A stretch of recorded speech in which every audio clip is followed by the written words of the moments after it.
And how do you feel about the struggle that people have in terms of maybe they've communicated with somebody before, might even have been engaged, and they've been in a certain relationship where it thought it was going to lead to marriage? 70% of those people that don't make it move on. Why do you think their struggle is harder? So, often I was reading somewhere, it's a sense of grieving because you're grieving a future that you had created in your head.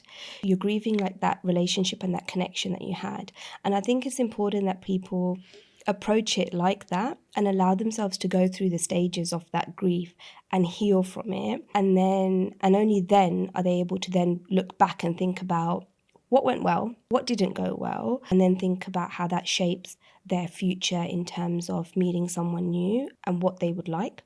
But I think what a lot of people do is they just think you can replace someone with someone else. And often then what you'll do is you'll look to replace that someone who's similar in many characteristics because you still want to fulfill that dream, right? Or that vision that you've created. And I think the key important thing is to be conscious of what you're doing and your behaviors and to be able to have that level of introspection to look back and think, hold on, is this a healed version of myself that's approaching this? Or am I just trying to recreate that relationship that I had, but I've just put a different character in there, right? Because sometimes it might be the very key component for why that failed. I say failed, not in a negative sense, but I mean in terms of it's there to teach you something. And if you haven't learned from that, often you'll find then it's not that other person's fault, but situations and those traumas are being relived because you haven't been able to heal properly from them. And then what happens is then often drives division in that new relationship and it almost inhibits it to flourish in the way that it should because you haven't healed